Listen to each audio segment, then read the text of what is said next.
Felix, before we started recording, you sort of posed the question: why doesn't anyone go away anymore? Why are we stuck in the perpetual sort of, I don't know, losers of yesteryear continue to be, I don't know, they continue to abound in the year 2026. And I bring that up because today we are talking about a latest piece of, I don't know, fascist popular culture, I suppose you would describe it as. We are talking about Uwe Boll's new film, Citizen Vigilante. The state, court, police. So you think that they've failed you, but they haven't. No, they only exist to control you.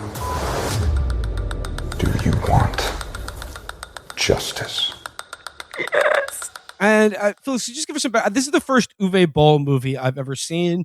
I know he's a guy who has a reputation for being a sort of hack who does tasteless schlock that lacks both competence and I don't know, entertainment value. Like this is the first. I was expecting something more like an Ed Wood movie, but like this movie was so essentially joyless and boring that it was hard for me to put my mind. It was hard for me to sort of cast myself in the mind of like the audience that this movie is intended to receive, like the Elon Musk sort of fan base that is really hyped to see this sort of very limp race war provocation. I mean, I don't know if I exactly wanted to see an adaptation of the Turner Diaries, but I was, I will say, somewhat let down by this movie. Oh, the Turner Diaries is like fucking Jesus' son compared to this. It is like the works of Dennis Johnson compared to this. So for, a lot of our listeners, they are of our age cohort. They are, Will is an elder millennial. I'm a younger millennial. I'm 59 years old. Will is 78. But that means that we were on internet forums in the early 2000s. Uwe Boll, if you were a gamer in the Bush administration, you fucking hated this guy because he directed the movie Alone in the Dark, that adaptation of a survival horror video game in 2005, which is to this day regarded as one of the worst movies ever made. He made 3 movies based on the franchise Blood Rain, which I doubt many of you have even heard of the game it's based on. Yeah, I didn't even know that was a video game. Blood Rain. Hilarious. It's a hilarious name. The third entry in his Blood Rain trilogy is just called Blood Rain: The Third Reich. But that's what this movie should be called. Honestly, yeah. But Ed Wood is a good comparison to Boll in his earlier stage of his career when he was making all these horrible video game adaptations. And there were 2 villains to gamers around this time. It was Jack Thompson, the crazy lawyer in Florida who kept trying to sue the GTA games out of existence, and Uwe Boll. You would have thought that these were the 2 most important people in the world. It's like how people think that Klaus Schwab now is super, but he runs everything. We were even dumber because we thought this crank lawyer and this idiot filmmaker who he was only able to make these movies because of some weird loophole in either EU or German law that allowed you to basically make money as an investor on a movie if it was a bomb, which most of these were. They always got theatrical release, but they, were critical in commercial bombs. But he was very defensive of his movies. It wasn't a self-aware winking thing or even a weird Tommy Wiseau thing where it's like, well, this is my vision, And I meant to do a comedy. Exactly. Yeah. No, he thought these movies were awesome. And he quite famously scheduled an event where he boxed his critics. It is detailed in the great documentary Raging Bull. But I always thought, at the time, everyone was like, wow, credit to Uwe Boll. And among the people he beat up was Richard Lotex Kianka. And to paraphrase / steal a joke from Alex Nichols, Uwe Boll may have directed this hideously racist movie, but the fact that he beat up a wife-abusing scumbag, fucking sexual criminal like Kianka, that makes him center-left. But anyhow, he had sort of, I wouldn't call it a career renaissance, but a career turn. He made a few movies after he stopped adapting lesser known games like Blood Rain and shit. he made his first well-reviewed movie in Rampage, which is just a movie about a kid who commits a bunch of mass shootings. And he made a movie just called Darfur, which is like exactly what you would expect. Billy Zane is in it. And the movie I've seen Darfur. It's just about a bunch of journalists who are like the African Union troops are like, you have to get out of here because the massacre is going to start. And the journalists are like, we have to help them. We have to fight the Janjaweed. And all the journalists die, but they take out a bunch of the Janjaweed. And then the girl journalist who didn't stick along comes back and sees all her colleagues are dead, but finds that Billy Zane's character died shielding an infant girl who's still alive. And that's the end of the movie. It is incredibly weird that, or I guess it's not incredibly weird that he has decided to make this turn, because as we were talking about, no one ever goes away. And if you are looking to become cash flow positive, Uwe Boll retired from filmmaking in 2016 because he could no longer get financing. The EU or Germany closed that loophole. They closed the loophole where you can make money by losing money on investments. Yeah. The Infinite Cash Act. Yeah. For a while, Germany had what was called the producer's law as part of their reparations for Jews. But they had to stop that. Yeah, Mel Brooks wrote the law in the German parliament. But, you know what? It was a compromise. It was a compromise on the Morgenthau plan. Like, but Felix, you know why Germany doesn't have that law anymore, though? Oh, why? Immigrants, refugees. Oh yeah, no, Muslims, Africans. The money that used to be the producer's law, the German investment in bad movies that would make bad directors and bad producers that would feed their families for years. That's all been given to migrants. It's all been given to Africans and Syrians. Turkish people are coming in and they're making movies based on Contra and Streets of Rage that also suck. They took away his job. That's why Uwe Boll retired from filmmaking in 2016. And this is just a great insight to what a brilliant mind he is. He said he was losing money making movies, so he's going to get into the best business to make money, the most famously high margin business there is, becoming a restaurateur. But I think sometime over the next 6 years, he probably saw like, okay, if Ian Miles Chong can, to fucking shut the club down in Dubai, I could get something and go. I'm Uwe Boll. I am partially responsible for low taxes suicide. I'm like the Russian troops that stormed Berlin and caused Hitler to kill himself, which now I don't know if that was a good thing or not. That's Uwe Boll saying that, not me. By the way, Uwe Boll made a movie called Auschwitz, which is just basically it's basically a snuff film, and it just shows like graphic executions of prisoners. And he said it because he hated Schindler's List, and he said it's my responsibility as a German to show like how bad this was. Which is really funny in the context of this fucking being movie. a bad movie. It didn't make me feel like that literal. It's almost like he saw that Heineke thing about like how you can't show gas coming out of this, like it's a thrilling moment, or you can't build suspense based on it. Yeah, he was like, oh yeah, but no, it is just so disheartening, right? That we never get anyone new. We get the same assholes that they're doing different shit than what they were originally known for, but they're doing it with the same laziness and hackiness they did their original thing with. And we were saying before that like the next Republican administration, James Fishback, when he can, I do think that Fishback is going to have one of those things, like one of those Dominican kids who plays in the Little League World Series, a birth certificate controversy. They're going to be like, he was born on the Rock of Gibraltar. He can't be president. It will set a whole constitutional crisis into motion. But when he's president, and we get concentration camps, we had ICE too. It's not going to be run by new people we can hate with new idiosyncrasies and things that we can point out about them, new names even. The people running the new concentration camps will be like the guys that did Penny Arcade. our generation, or the generation that was older, one cohort older than us in the early 2000s, they're going to be worse than the boomers because we are stuck with these early 2000s figures forever. I'm surprised Jack Thompson isn't Speaker of the fucking House. Like it is just top to bottom the same assholes just do getting into the right wing agitation circuit. And this movie is, if you're familiar with Bull's other works, he did not learn anything in his few years running a restaurant.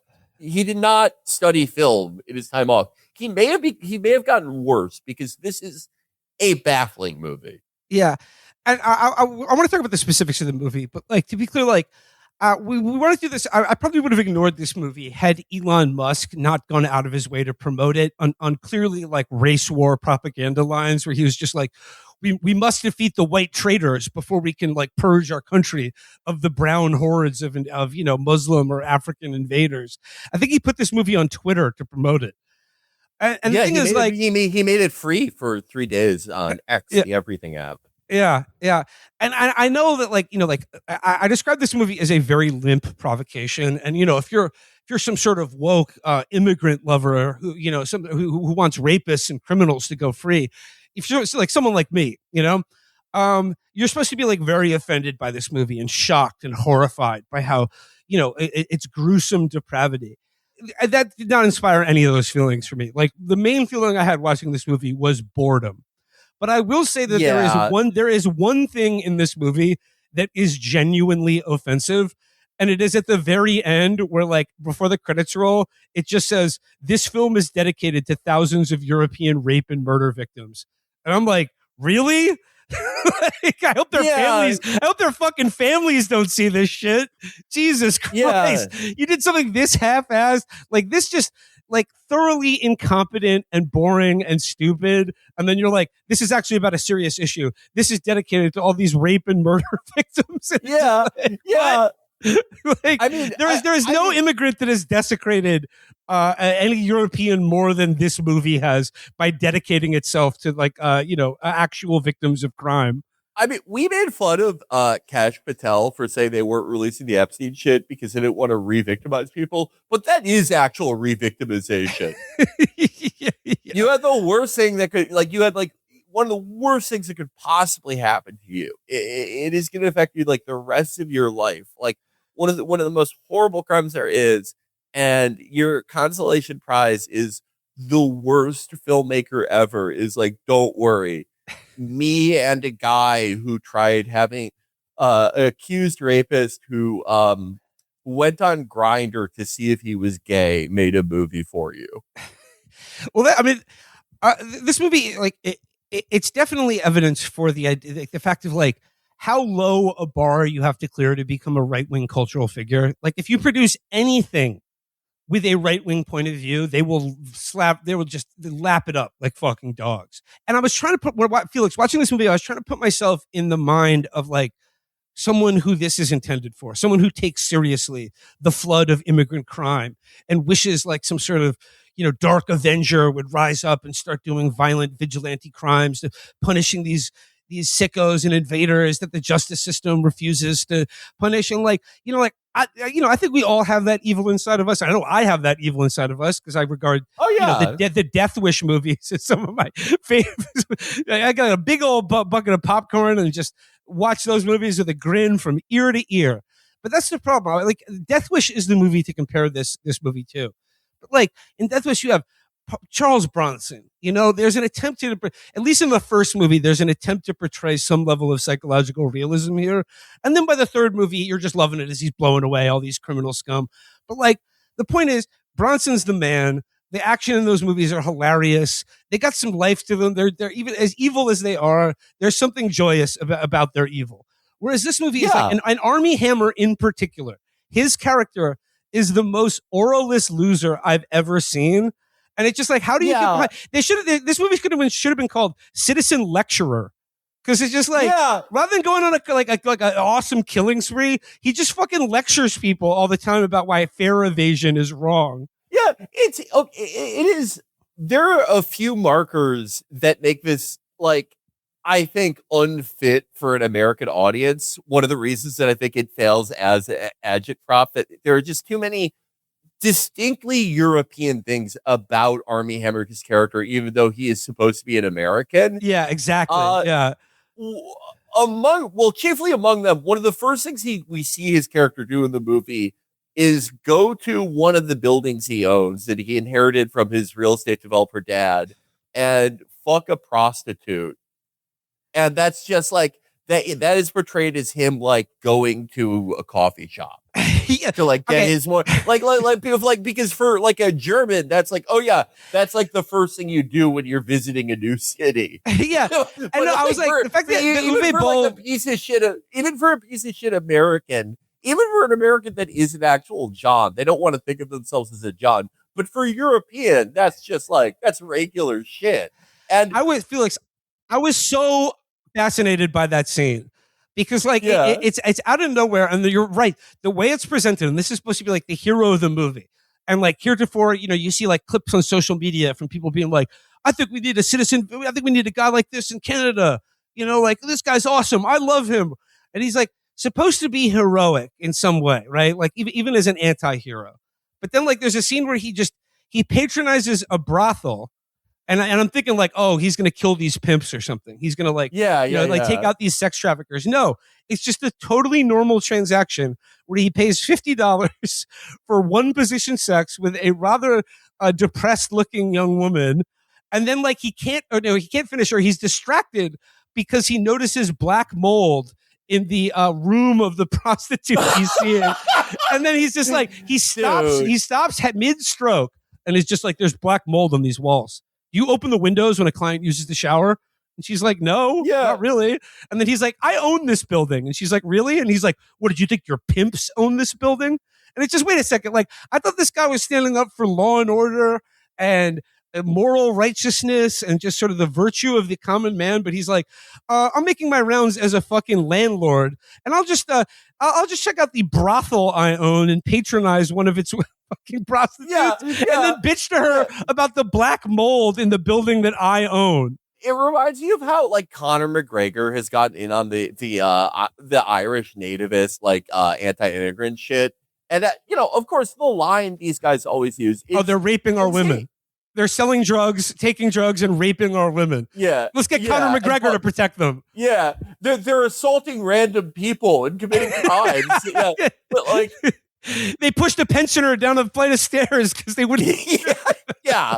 I mean, it's ridiculous. Like any right winger who like for the first time in their life like cares about sexual violence, it is like disgusting and ridiculous. For that entire ideology, of course, because it is they are completely in favor of not just like things like forced motherhood and like spousal rape and like ending divorce, but they just like the concept of rape in general. I think it's mainly. I think it is a load bearing. It is a load bearing like function of their entire worldview, and increasingly more so. Like they cannot help but portray the fantasies that they have in like. Everything and everyone is raped in some way. They have to fight against rape, but like that they use it as a kind of slur against their enemies. Like it's the North Star for them. But like 20 years ago, they would at least be smart enough to be like, okay, maybe like the guy, like we shouldn't have a guy whose message could be interpreted as Conor McGregor's could be as they're raping the women I should be raping.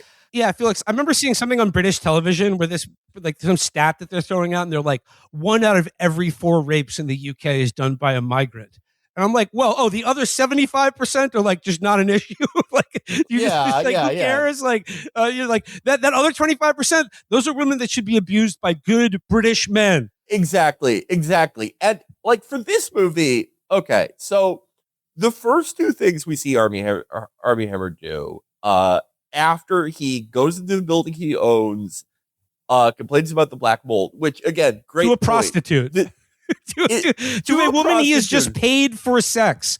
And like at no point, this is so weird about this scene is like, and it is very German. And like, look, I understand prostitution is legal, I guess, in some parts of Germany, or like it's a European thing. So there are legal brothels. So it's, I know I say his character is not breaking the law, but like, the way it is presented is just so matter of fact that like this is just a normal thing that regular guys do. Yeah, like that's what I mean. That's what I mean. They portray it like how in Death Wish when he like goes out to dinner and then like notices something and like yes, exactly, right? And like okay, Death Wish or Dirty Harry or any of these movies that like are evil but like are so entertaining to watch. What is one of the reasons they are fun to watch? Because Charles Bronson is one of like not the greatest actor who ever lived, but so much charisma. You really buy him as like, this sort of diminutive architect guy that has this simmering rage and it just boils over the top. And the attraction, at least in like the first couple of those movies, is like that this is a normal guy who like, I think his backstory is that he did fight in the Korean War, but he was a conscientious objector. I was a conscientious objector. Yeah, but he's pushed to doing these things he never imagined doing because of what's happened to his family. And there is like an everyman likability to him. With Dirty Harry, it's much different. It's Clint. He's laconic. And he's an anti-hero. He's cool. He's fucking cool. Let's use Gran Torino, a much worse movie, but same thing. It's still Clint. He's funny, like he's got some, he's charming in his cantankerousness. Contrast to Armie Hammer, who speaks in the exact same intonation and pace as Cho Sung-hui. I don't know why he made that choice in this movie.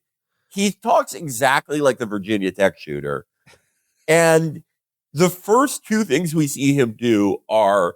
Like, if you're going by the worldview of this movie, that like this is probably like a trafficked by like a criminal syndicate that we see earlier in the film, he has raped her.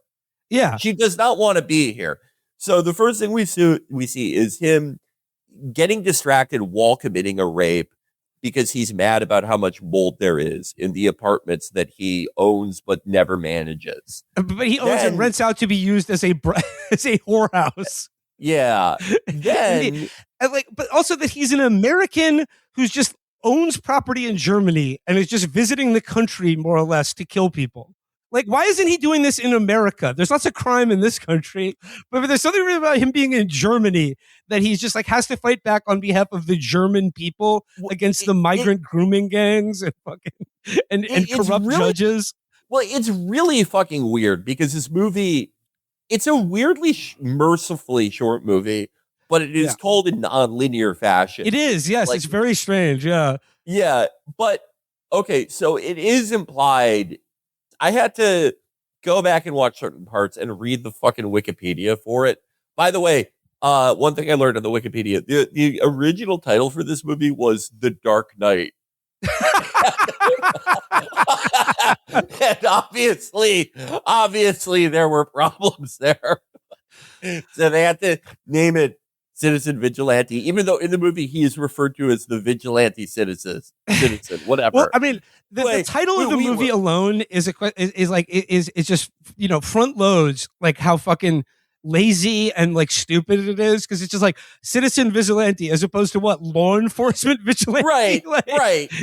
Called, that's the point of most vigilantes is that they are citizens. I guess you could do guest worker vigilante. He kind of is that. Yes. He is not a citizen of Germany. Like they make that clear many times in the movie. Yeah, yeah, visa vigilante. But anyway, the next big scene they have of him, and this is after the first 10 minutes of the movie. By the way, they're implying he's done this in other countries in Europe, and we are informed of this fact because we see some of the worst fake social media posts I've ever seen. Yeah, really bad. You'll see an account that's just called on Instagram that's just called like Katie. And it's just like a 45-year-old woman talking into her camera on her bed, just on her bed. And she's going, have you heard about this vigilante citizen guy? I think we need him over here in America. What do y'all think in the comments? And you see the likes going from like 4,000 to like 50,000 to show how many people agree with his murder spree. But anyhow, this is supposed to communicate either that he has done this before the events of the movie or that we're seeing it after. It's very confusing. But anyway, after the horrifying prostitute scene, he is on a bus. And another very strange part of this movie, he is constantly like berating German authority figures, whether they be bus drivers or judges or police officers, sometimes under the guise that he is a German police officer or something, but he only speaks English to them. There's Yes. a scene. There's a scene where he kidnaps a judge, and while he's dressed up as a cop, and he says, "Hey, judge, I have to take you somewhere because the Inspector Henry told me to." And you don't think like the German judge would go, "Hey, why are you speaking English to me, German police officer?" But anyway, he's on the bus, and there's a group of mischievous migrant teens with one white girl. And they're not paying the fare. They're holding the whole bus up. And Army takes out his whole wad of cash that he's gotten from his moldy brothels all over Europe. He's like, some of us have places we need to be, which is like, well, you don't. All you do is lecture people all day and like. It's like so people ways to go. I'm trying to fuck a whore right now. Yeah. I'm trying to patronize a sex worker. Do you mind? Yeah. Which teens are holding up everyone on the bus. Yeah. Which again, going by the logic of the movie, these guys are so bad. They come into the country. They sexually abuse women. They traffic women. And when we good, honest white people fuck the trafficked women, when we rape them, there's mold everywhere because they don't know how to use showers. But anyway, he pays their fare to these rowdy teens, and they're like, thanks, mister. You seem pretty cool. You seem like you fuck a lot of women that you own. And he gives them this completely fucking juiceless, dull ass speech about how everything you do has consequences, and even not paying a fare can be a huge decision, and it'll be passed on to the consumer. If 10% of the people evade the fare, then the fare goes up 10%. He's like sounds like a fucking Yimby. He's like the Yimby serial killer. It's like a huge part of his character is that he's a landlord. And like, there's a scene in this movie where he goes into his like landlord business and like starts giving everyone shit because like they can't evict people fast enough in Germany. Well, okay, another part of that scene, I guess we are kind of talking about this movie non-linearly, but like the movie is non-linear. Like, yeah, so that's the only way to talk about it. Yeah. One of my favorite parts about that scene that I made a note of is after he does that whole thing of like, that no vacancies, and we're not going to like allow the German government to like, put migrants in my units, blah, blah, blah. He then tells he basically like becomes the guy who monopolizes the group chat with his business manager. He's like, I used to resent my father because he sent me to boarding school and we never really had a relationship. And then I went into the army where I learned how to be the citizen vigilante and rape women. But then, when he died, I felt there was all this pressure to take over his company. But now I've really come into my own and I've learned to let go of those resentments. And it's like, can you imagine if any of us, like, we have an accountant. What if we went into our accountant's office and he's like, okay, we're doing your guys' 1099s for this year. And we were like, I used to think of my father as a distant man. Well, Felix, you would be fired as a client. You would like even the nicest accountant would be like, "Can you shut the fuck up, man?" There's something really important about this scene that I think is fascinating. To like, I don't know, but like I said, like why this movie doesn't work or what's so odd about this movie is like there's a scene earlier in the movie where he goes into a hospital. And he goes into the room of a woman who has been hospitalized, and it's clear she's been like very badly beaten or assaulted or something like that. And I'm thinking like, oh, of course, this is his wife or sister. This is almost certainly his wife. And this is why he's become the citizen vigilante. Nope, it's just a victim of a crime. And his MO is that he approaches victims of crimes and he's like, are you happy with how the justice system, like, do you feel justice has, no, he asked this woman who's like in a full neck brace, probably just woke up out of a fucking coma or whatever, and he says, what do you think should happen to the men who did this to you? And she's like, I think they should go to jail for the rest of their lives. And he's like, okay, but like, let's say you do that. You realize you'll have to testify and it'll be a real pain in the ass and people will probably call you a liar and it'll probably re-traumatize you. And then like he basically cajoles this fucking victim into being like, okay, you can kill the people who did this to me. It's fine with me. Yeah. I don't care about it. I was fine with him just being arrested, but you know, like, so he has no connection to this person at all.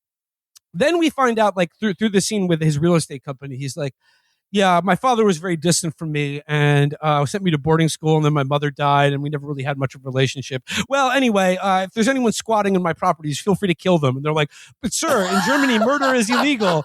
And he's like, just don't worry about it. Don't tell me those. Only you can bring me solutions.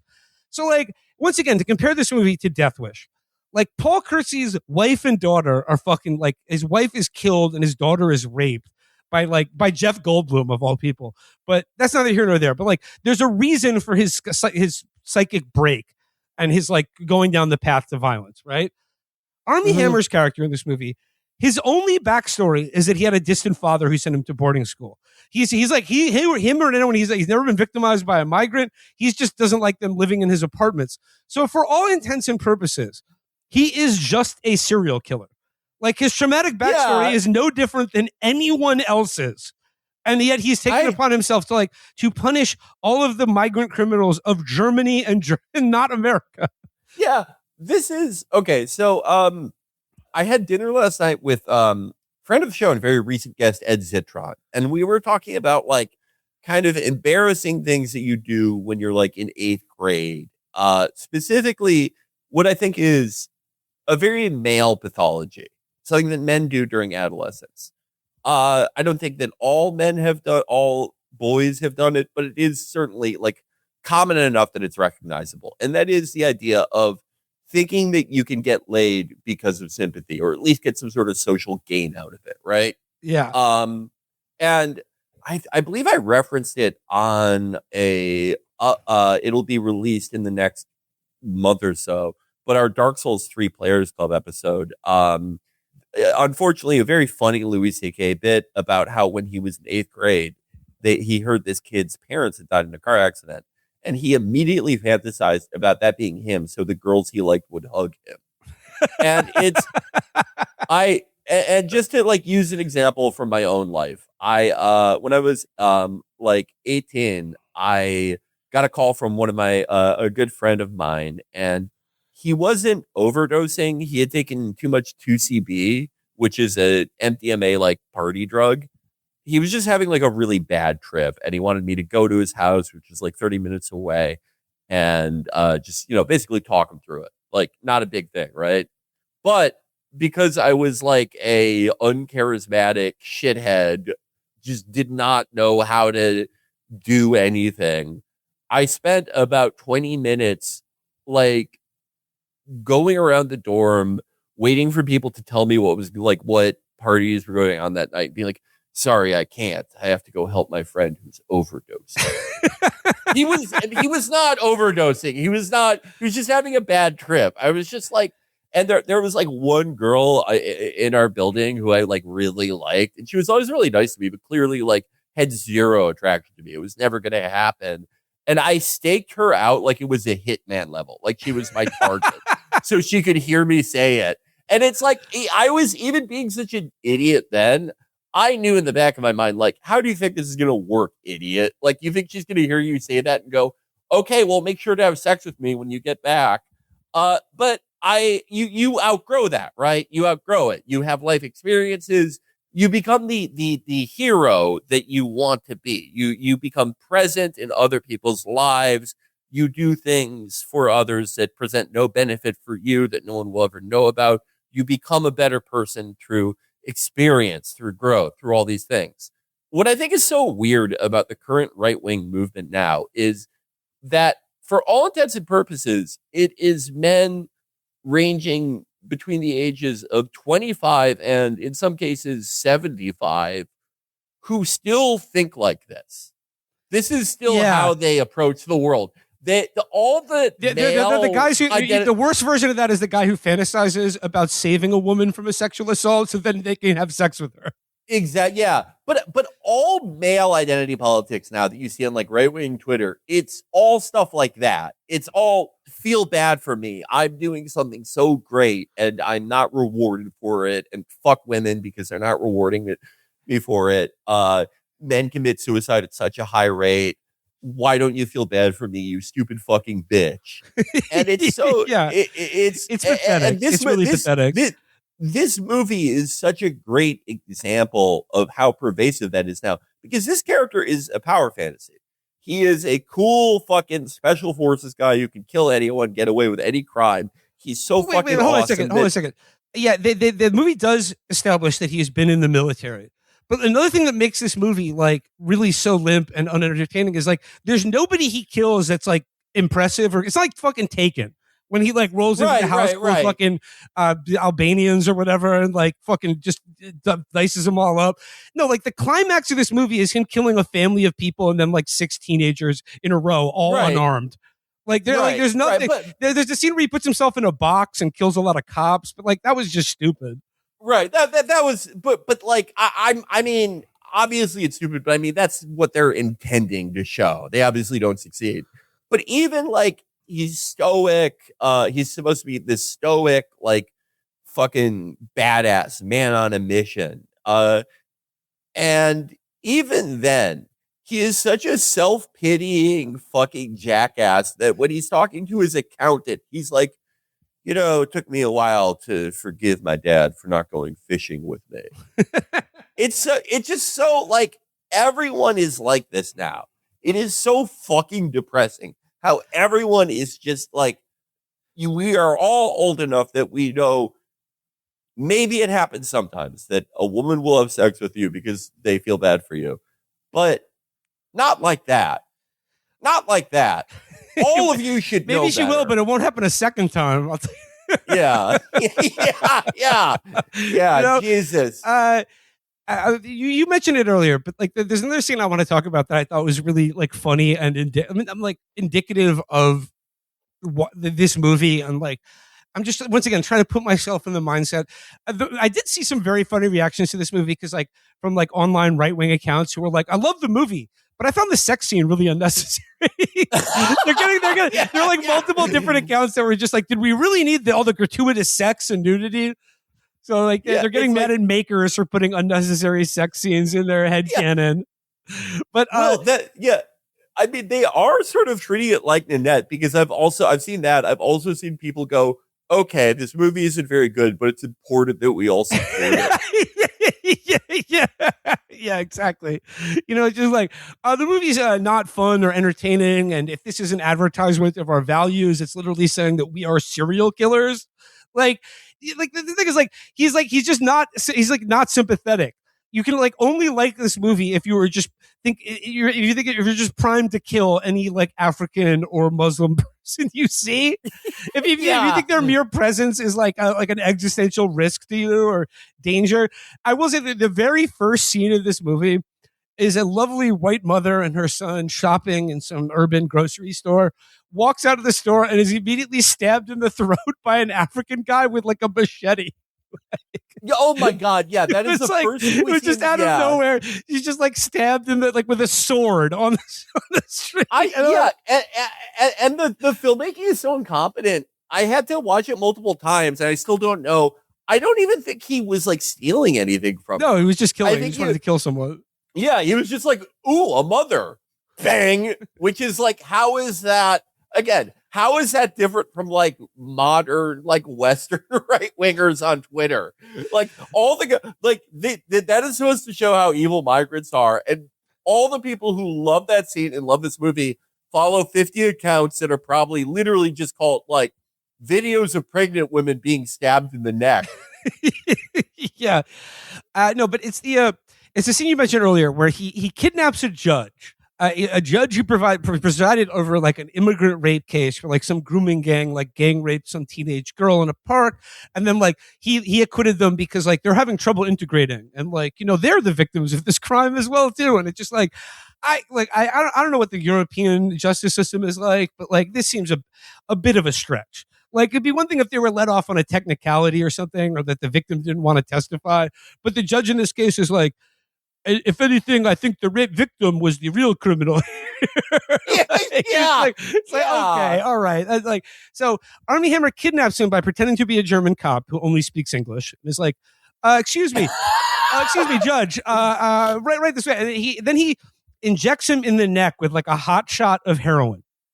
Okay, it's not even a hot shot; it's just regular heroin. It's just heroin, but he injects it into his jugular, and then like the judge is immediately like nodded out, completely incapacitated, probably overdosing.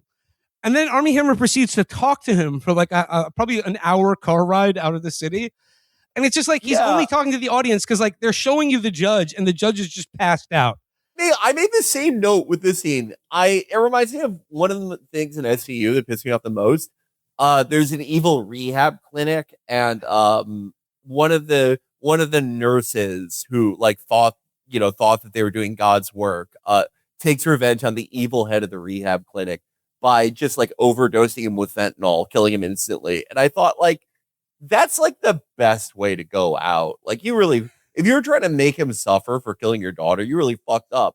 But Armie Hammer, this is even more incompetent because he gives the judge like probably some pretty good heroin because it hits this guy instantly. He looks like he is hanging out with Lou Reed, and he just lectures him the entire car ride about like what an idiot he is, and like you're the reason the victims are afraid to come forward. No, but this I want to talk about. But like you're doing that to a guy who is completely nodded out. You could be saying anything to him. You could be playing Rafi for him. He doesn't. He's not picking it up at all. Like I mean, it's the perfect encapsulation of this movie. Like, is this judge? He is supposed to feel like the pain and humiliation and fear that the victim felt. Really, you're just like taking a 70-year-old man and shooting him up with so much heroin that he can't feel anything. And he's taking a nice nap while you're just droning on and on about like, I don't know why bus fares need to be more expensive. So I said that the title of this movie should be Citizen Lecturer, right? Yeah. And then there's this, so he's giving a judge who's that he's incapacitated with a huge amount of heroin, who's like, for all intents and purposes, dead already. And he's like, he starts getting into like the dark triad, the dark philosophy shit. And he sounds like a Conor O'Malley character. He sounds like Conor O'Malley's character in Slugs, where he's like, look at all these fucking slugs. Your laws can't define me. Your politics, I don't believe in any of it. Everyone's a fucking idiot but me. And so he's giving this lecture to a passed out judge, and he's like, people today are such sheep. They'll follow anyone if they think it keeps them safe. Here, I'll give you an example. And then as he's driving the car, he drives the car into the other lane and begins driving directly at another car driving straight at him. And he's like, see? And the car, to evade his car, the other driver, like swerves into a ditch. The car rolls over and then explodes. So he just kills a random person to make a point to an unconscious man about how people are sheep. He was like, that driver could have turned into the other lane, but he didn't because he wanted to follow the rules. And now he's probably dead. And it's just like, like that probably wasn't even a migrant driving that car. That was probably a good, normal, law-abiding white person you just killed. But he was like, to make a point about how people are followers, he just causes an auto accident that kills someone. If this was like a parody of this kind of person, it would be brilliant. Yeah. Like that would be to be like, these people are awful. They like murder and rape German citizens for no reason except for their own atavistic pleasures and because they're backwards cultures. Not like me, who is doing it to prove a point to a judge who is passed out on heroin. And this is what I'm trying to say about who is the audience for this movie? Who's this movie for? Who does this movie thrill? And it's people who have like a marble bust statue head and have like read Nietzsche, and by read Nietzsche I mean read other posts about Nietzsche, and are just like, yeah. Imagine pushing someone in front of an oncoming subway car to make a point about how like they've actually demonstrated slave morality by allowing themselves to fall in front of a fucking train as it pulls into a station. Like that is basically Armie Hammer's character, and he's like, I'm only doing this for you, so that you can stand up and do it yourself. Like, what? Go on your own killing spree? I don't think you need to teach German citizens how to go to brothels. They're like pretty good at that. They clearly have their own thing worked out. And then Felix also he parks a car with the judge in it, like in the outside the city, and then like he goes to the car that he had set up there, gets a bottle of vodka, pours some of it on the judge, but crucially not down his throat or into his stomach. And then he's like, oh, like you probably felt guilty about what you did. And then he slits the judge's wrists and then walks away from the car. Now, here's the point that I was making. Is he trying to stage a suicide? Because he leaves the passenger door open and keeps the judge in the passenger seat.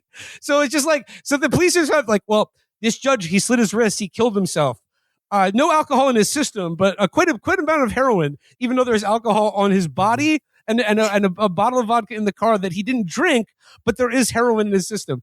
So he had a friend drive him to the countryside so that he could slit his wrists and then just leave him there. Like, what? Yeah, I would love to see Detective Robert Gorin come out of retirement to give us a theory of this crime. Okay, so the judge his friend was driving him to this random field that they used to love going to, where they would take heroin together when they were kids. So heroin has obviously gotten stronger since then. So he was a little sloppy. And when he was opening his bottle of vodka, he spilled it on his favorite tie. At that moment, he says, well, that was my favorite tie. The company that makes it is closed. I'm going to fucking kill myself. My life's over. And this is while the friend was walking to the store to get cigarettes. This is case closed. The perfect crime. And another aspect of this movie, we talked about it's non-linear storytelling. Because like at certain points in the movie, it seems like Armie Hammer is being interrogated, but at no point is he ever really arrested that we see on screen. There's an interminable scene of a SWAT team walking up a staircase that looks like it takes 5 minutes. And then it cuts away from that to like have a scene where he like saves two women from being roofied at a bar. And then it cuts back to like... That scene is insane. Yeah. That is, by the way, after we are introduced to like, not really the antagonist of the movie. He's the Interpol agent who's supposed to be arresting this vigilante. Yeah. Inspector Henry. Which like, okay, so Inspector Henry is in this club because somehow he gets Citizen Vigilante's DNA, and he also no. He suspects Citizen Vigilante for whatever reason, and he knows that Citizen Vigilante loves going to this club. And while like Citizen Vigilante is at the club, like warning the women, like, hey, like this guy roofied you, and like my roofies are actually way better, and you should let me do it. Some like random woman talks to Inspector Henry at the club, and she goes, hey, aren't you that Interpol agent that's here to stop the Citizen Vigilante? And he goes, no, tonight I'm just a man enjoying a night out, which is like, this is classic Uwe Boll filmmaking. The idea that like a 22-year-old club goer would be like, hey, aren't you an Interpol agent? Are you that famous Interpol agent that everyone loves, Inspector Henry? But like the pacing of the movie is very strange because like so much of it is just seemingly scenes of Armie Hammer just walking around and like not really doing dressed in black, just sort of looking determined, but nothing really happening. Like the violence that sells this movie is basically like 2 or 3 scenes, one of which is the aforementioned Armie Hammer in a box killing a SWAT team. And I don't even know like how the SWAT team gets the location he's at. It's completely never explained, doesn't matter. But basically they're like, we have a lead on Citizen Vigilante. We're going to this house. And basically it's a house. It's one of the many properties that Armie Hammer owns in Germany. But he's built like some sort of steel box inside one of the rooms in the house that he's put machine guns in. So that when a full SWAT team busts in the room, they see like a giant steel box with 2 machine guns pointing at them, and they're like, "Hey, you, get out of there! Stop messing around in that box." And then he's like, "I understand you're doing your jobs, but this is your last chance. Leave my vigilantism alone, or I'll kill you." And they're like, sorry, we're supposed to be the police here. So then he just like shoots 2 AK-47s from behind this sort of steel box contraption, and kills like probably a dozen cops, and then leaves. I guess there has to be some sort of secret hideaway hole in the metal box. Because like once he's done, they're like, where does he? It's just none of it makes sense, and it's just like I love seeing people get killed in movies. I love people just getting killed in bad movies, in good movies. I like seeing bullet hits, bodies on fire, people getting hit with cars. I love it all. But nothing in this movie like raised my pulse even in the slightest. Everything was just so unbelievably dull, especially all of the murders that take place in it. Yeah. Even the scenes where he's like fighting people are so incompetently directed that it just like those scenes and the only scenes where he actually like shoots people, they remind me of like when you in Gmod like spawn in an enemy who's just totally static and shoot them. It's just so nothing. It's so like I think Uwe Boll has gotten worse since Alone in the Dark and Blood Rain 3, The Third Reich. Like it is probably the most incompetent portrayal of action I have ever seen in a movie. They are to reference another horrible movie we talked about in the past couple of years, all the action scenes are directed with the same weird pacing and just bizarre cinematography of the canoe scene from the movie Reagan. Yeah. The climax of this movie, I mean, the one that you've probably seen clips of shared on the internet, is him killing an entire family of Muslims and then like a half a dozen teenagers. And like I know it's supposed to be like very shocking and like it is gross, but like it's just an execution of an unarmed family. He just comes in their house and like puts a gun in their face and he's like, "We're gonna have a talk about migrant crime." And he's like, "I think all the bad people left your country, and we're getting the bad people and not the good people. And like your commitment to your religion is more than your commitment to democracy, which I'm defending apparently." Yeah, like, which I love. Yeah, which I love apparently. And then it's just like the teenager, like him and his friends gang raped this girl, and then they got off. And I guess he's been given the go ahead to do this by the victim because he shows up at her house once again and like asks her dad if he's happy with the result of the court case. And the dad's like, "What are you talking about? Leave us alone. This is like, horrible what you're doing." And then the girl's like, "Yeah, actually, I was pretty upset with how the case shook out." And he was like, Thanks. Yeah. That's all I need. I'm going to go do 9 murders." Yeah. I mean, Citizen Vigilante has a very conditional understanding of consent. We can say that. It's just like, as I don't know, like as an anti-hero, like I just need to return to the fact that Armie Hammer's character is so fucking rizless. Like he is not cool he has no aura. He's not even really like that frightening. He's just a bland landlord robot who lectures people before killing them. And I'm like, if you're a right-wing psycho who was like, I wanted to see the Turner Diaries, the motion picture, you got to be let down by this fucking movie, right?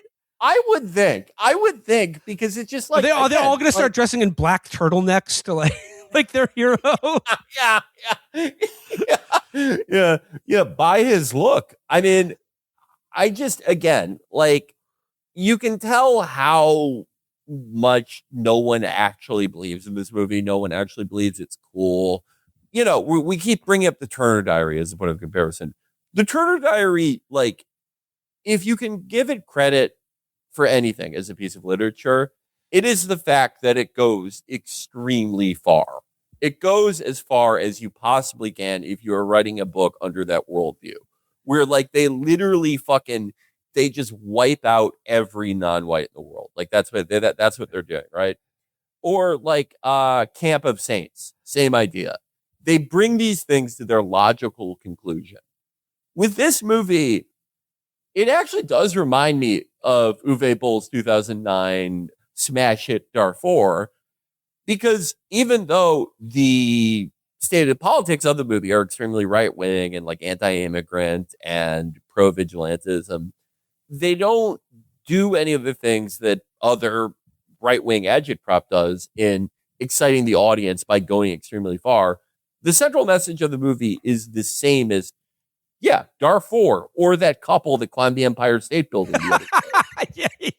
Because the stuff he is doing is like a drop in the bucket compared to, at least how he is characterizing the situation in the EU.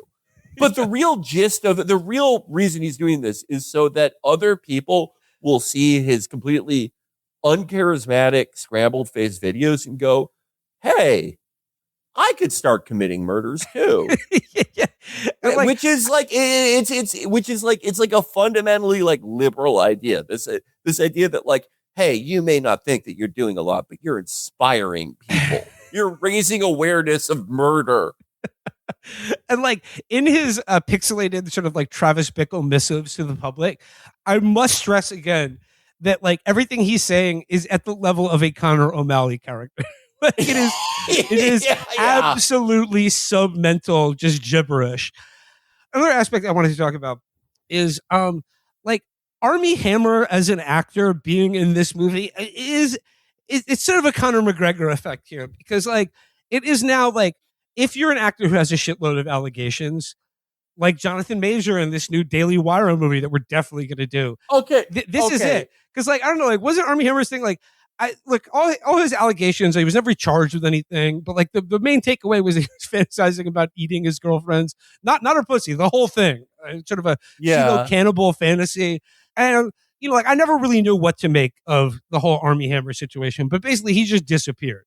And then the fact that he has reappeared to like relaunch his career with this movie is grim. Yeah, I just like Jonathan Majors. I will at least say, check out the movie Magazine Dreams. I heard that's very good. That is a fucking incredible movie. That is an incredible movie. And a real Instagram bodybuilder guy is in that movie. I forget his name, but he's very well known. But he actually surprised me. He did a really good job in that movie too. Like Jonathan Majors, yeah, that is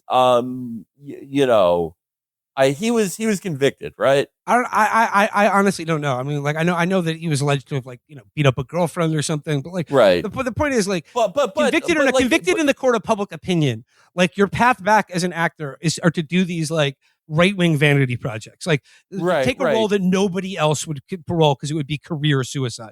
Okay, Spencer says yeah, indeed he was convicted, but like Jonathan Majors is like an incredible actor. Yeah. Matt, just going on Magazine Dreams alone, that is like one of the best portrayals I have seen of like a modern, like someone who's obsessed with fitness to a maniacal degree, but also very socially insulated and like clearly has several untreated mental illnesses.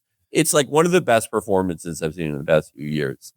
Armie Hammer pre-allegation, it was almost like he was the first clone attempt at making who's that other guy, Glenn Campbell.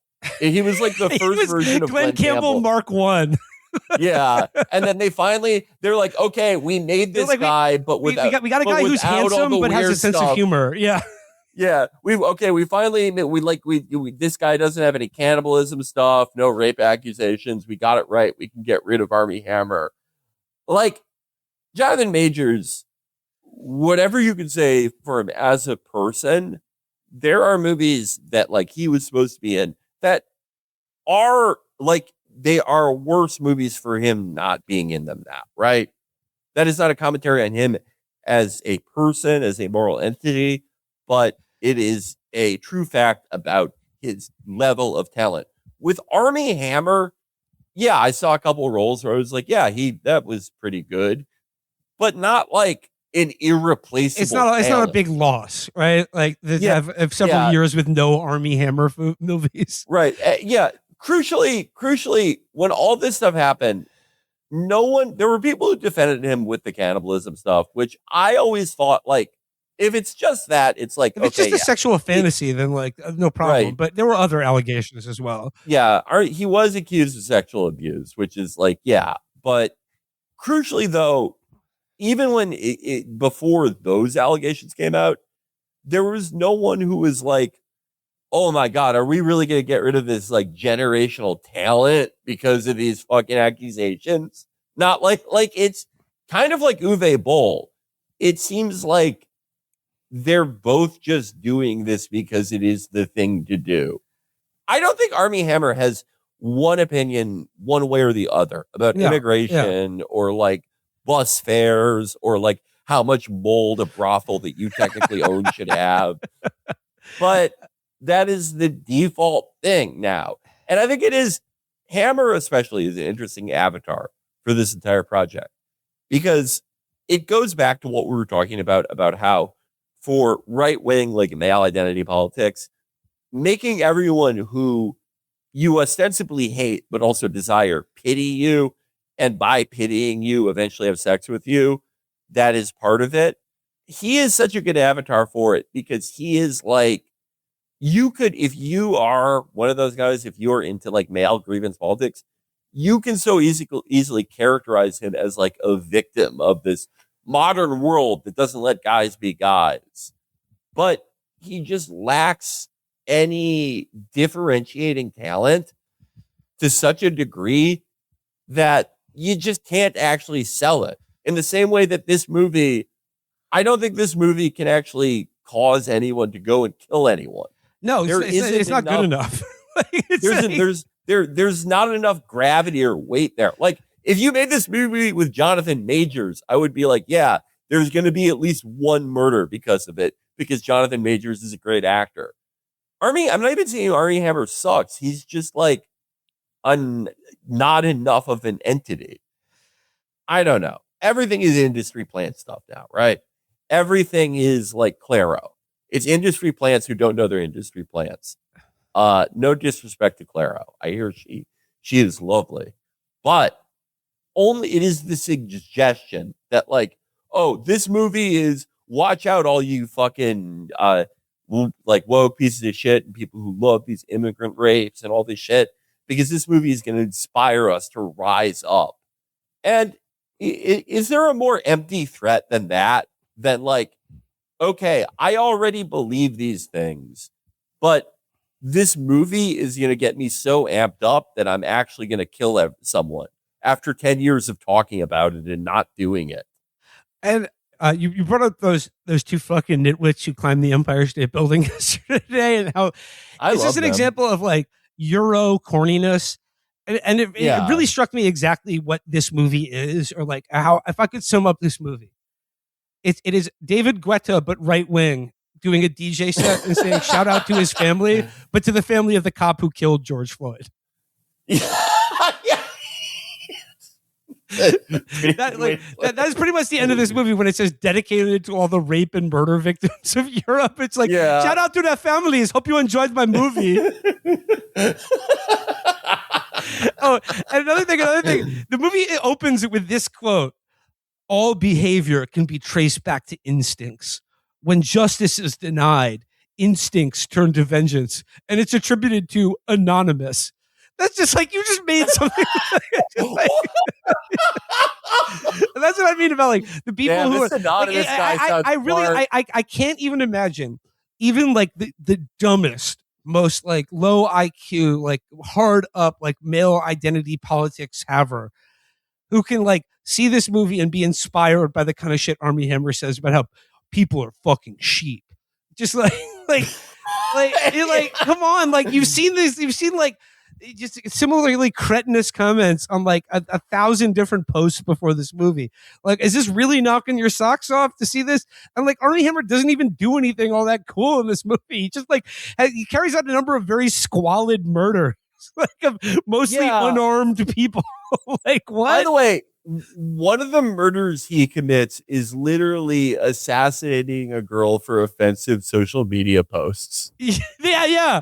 Yeah, no, the sister of the rapist, he's like, I've noticed your social media post. You don't seem regretful at all. And you said the victim deserved it because she wore a miniskirt. And she's like, I'll delete the post if you want. Yeah. And this is even like, he makes the rapist like call all 6 of his friends. And he like tell them to come over. And he's like, okay. And then when they walk in the door, he shoots the first two and then executes like all four family members, the mother, the father, the sister, and the rapist. And then just waits in the apartment, like almost like slapstick like quality, as like the next two, three, fourth, fifth, and sixth guys show up to the apartment, knock on the door, walk in, and then just get domed in the head. And it's just like, this is so like squalid and like pathetic that I'm like, is this supposed to be a triumphant moment in this movie that you like, yes, six rapists, they're bad guys, but you just murdered six unarmed teenagers and someone's mom and dad and sister because they didn't show accurate remorse on social media. Yeah, like, by the way, do you remember how Elon used to say, like, if you get fired because of a post you make on X, the Everything app, like, we will defend you in court? Do you think, like, if this really happened, he would be like, okay, I guess we have to, like, Elon Musk, will I will bankroll the lawsuit against the citizen vigilante for shooting this sister because she only died for her offensive post on X, Yeah. the Everything app. Yeah. Like, I mean, again, you bring up Elon Musk. Like, the reason I wanted to talk about this movie is the way he's been posting about it. And like, I guess like going into the movie, I was like, oh, this is gonna, like I said, this is going to be Turner Diaries, the motion picture. But like, he's clearly promoting this movie because he thinks that its message of, you know, unrestrained vigilante race war is an important one that we all need to support right now. But like, the only person who could like and identify this movie is someone with absolutely zero personality. Because Armie Hammer's character in this movie has zero characteristics, zero internal motivation or personality. He doesn't even have any good one-liners. He is just blank. And like, that's how I view anyone who, I don't know, looks up to Elon Musk or thinks he's a particularly intelligent or, I don't know, world historical figure. It's like, to buy into any of this or to even be mildly entertained by this movie, you have to be someone with absolutely no imagination and nothing going on inside. Like, no inner life outside of just like a need to punish people that you see online. Yeah. Well, yeah, 100%. I just like thinking of right-wing agitprop of yesteryear. Let's use a semi-recent example. The Innocence of Muslims, the movie that Hillary Clinton said was the reason for the raid on Benghazi, right?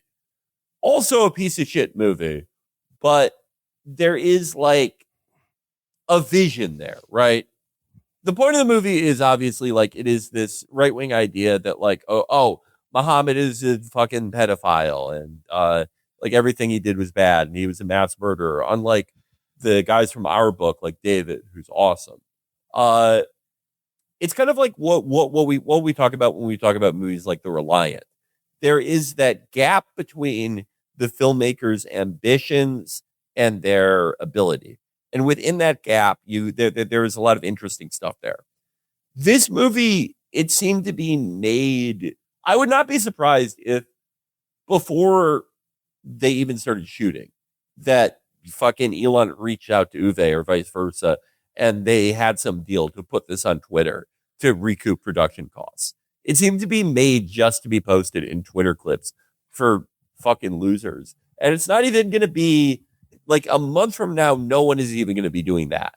It is such a, everything now is like intent without any personal, there's not enough id or ego amongst the creators to have any interesting personal touches or anything. Like, the resolution of this movie is after a citizen vigilante has killed like 15 German cops and grievously injured Inspector Henry by making them like poke their heads into his explosion hole. Like you, I didn't really get what was going on there. Yeah. He visits Inspector Henry in his hospital room and he goes, Inspector Henry's like, why did you like kill 15 cops and fuck me up? And he's like, listen, I didn't want to do it, but like the people are fed up. And if you don't start like arresting rapists, who are immigrants, the people are going to do this because of my awesome videos. And that instantly changes Inspector Henry's mind. Inspector Henry, then literally the next second, he orders his also English-speaking regular German cop into the room and says, get me the prime minister right now. Yeah. And he's like, if the prime minister there's won't no- talk to me, I need every newspaper in the country in here right now. And that is another thing about this movie, right? With Death Wish, with Cobra. Let's use Cobra as an example. The court is civilized, isn't it, pig? But I'm not. This is where the law stops. And I start. Sucker. The reason that like the libtards, who Cobra or what, like the people who are denying justice to our heroes, they can express why they think these things. You know, it's that, these people grew up in impoverished neighborhoods. Oh, like this type of like law and order stuff, it just makes the world more violent. Oh, but like they have like some obviously like truncated but legible liberal worldview that is supposed to stand in opposition to our protagonist. With this movie, I don't like the antagonists, the judges, the Interpol guy, the cops. They never say anything really, but they might as well just like openly walk around with sandwich boards like in Die Hard 2, except they go, we love it when 14-year-old white girls are raped. Yeah. Yeah. That's like their only ideology. Like the villains in this movie are like basically completely anonymous. They're just people that he murders. I mean, I guess we get to hang out with that family for like 5 minutes before he kills them. And for the most part, they seem like normal people. like they don't exactly come across villainous. And like the point I want to make here is like, it's a difficult one to make. But like taking the movie at face value, these awful immigrant teenagers who like rape some white girl because they think she wanted it because she was dressed provocatively, or that their, barbaric religion compels them to, whatever. Horrible. I think we all like to see, people who commit violent crimes should be punished in some way. But killing a whole family is a worse crime than doing a rape. I'm sorry. Like it just is, and by like several orders of magnitude, a much more vicious and horrific crime. But like, so Yeah. the worldview of this movie, it's just like, oh, like he's punishing this guy and his whole family for their terrible crime by committing an even worse one. Right. And like, by the way, how is what he's doing not like an honor killing? Yeah. You know what I mean? Like it just, again, like even to try to get into the mindset of the people who are pretending to like this movie. Because again, I've seen too many posts where it's the same like Nanette thing of like, okay, I didn't enjoy watching this, but we got to support this. Okay. If you're a right winger, like extreme anti-immigrant AFD guy, there is an argument for killing the dad because he taught the kid the values, right? You could even say there's an argument for citizen vigilante killing the mom. They kill the sister because, by the way, the sister is a bizarre character because I think she's supposed to be about 16, but the actress is like 22, and she is a takbir who does not wear a hijab. Yeah. Like she thinks that Western women deserve to be raped for dressing provocatively, but she doesn't wear a hijab and just like dresses normal. Like she's not wearing like, traditional dress. She's just wearing like jeans and a sweater. It's such a weird characterization, but like in any event, what is the argument for like killing her? Because she's a foreign invader. Like that's it. Yeah. And what I want to say is like, the fact that Elon is heavily promoting this movie and like the way people are talking about it is clearly, I think there are some people that are clearly hoping that this movie will inspire some sort of real life citizen vigilante of like some immigrant murder spree or something like that.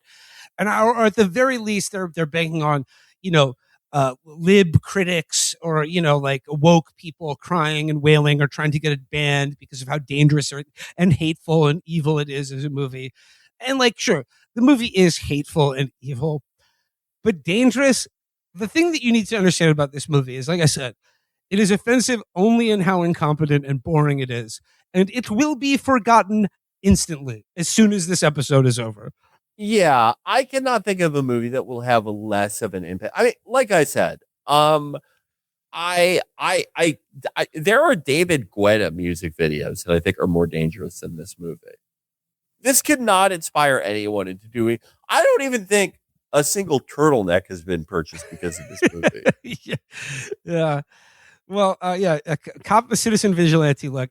I like in the one scene where he shows up at like one of the victims' houses, and the dad is like, "Who are you doing?"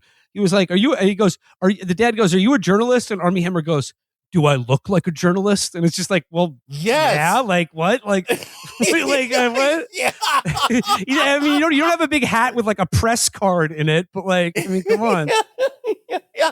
That is a good point. That like a lot of his scenes, I think, are predicated on the idea that Army Hammer is like Uwe Boll thinks that when we look at Army Hammer, we're seeing like Dolph Lundgren in Rocky 3.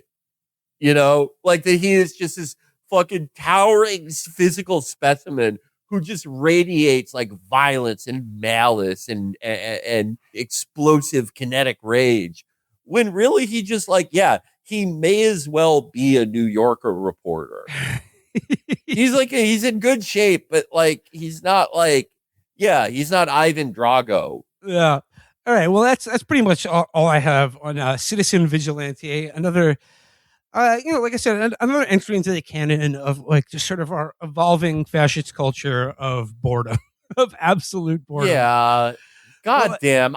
Dude, I miss The Reliant so much. Yeah. I really do. I'm not even kidding. Like I miss movies like this that like they were made for more than just to be like GIFs posted in response to like, you know, the same like 20 people that argue with each other on Twitter all fucking day.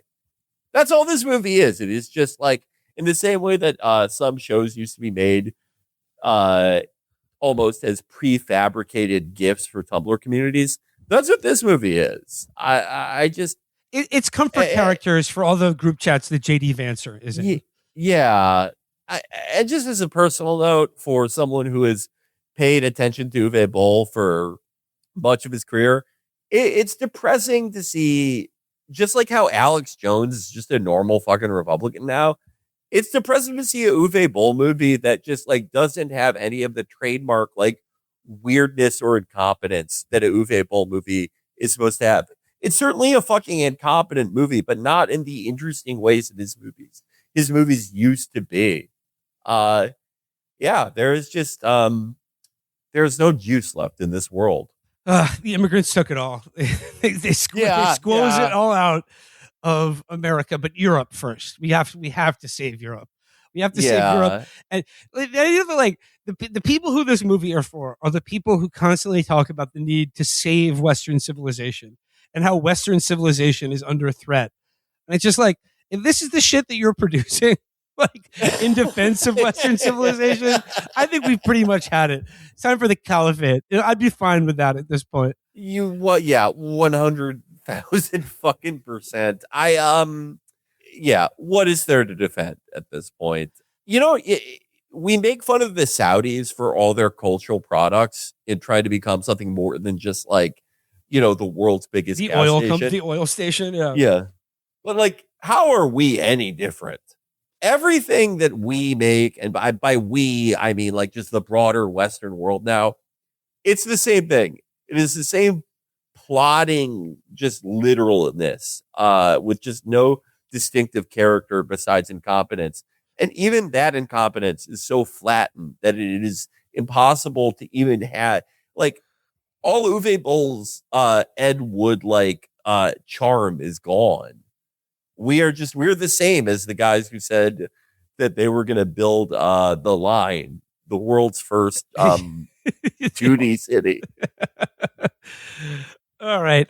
Well, let's wrap it up there for today. That does it for today's episode. That was Citizen Vigilante, but a little business to conduct at the end of the episode. I was just going to say, if you want to watch an actually fun movie, of course, Chunks, our anthology comedy, will be premiering on patreon.com/chunkstv on July 19th. So Chunks, it's coming. It's more fun than this. Chunks. And it also, it has Chunks has the exact same politics as this Yes. person. Do we have to edit out the Army Hammer parts of Chunks? Given everything. Oh fuck, we haven't done that already. Yeah. Oh god damn it! That really screwed our man. budget. Yeah. Oh man, I can you guys take out the part where I just stare directly into the camera and say Jonathan Majors is innocent?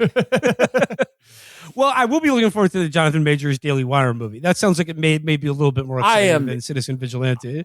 It's gonna have a budget at least. Yeah. It'll have a good performance. Jonathan Majors can act. All right, that does it for today, everybody. Till next time, bye bye.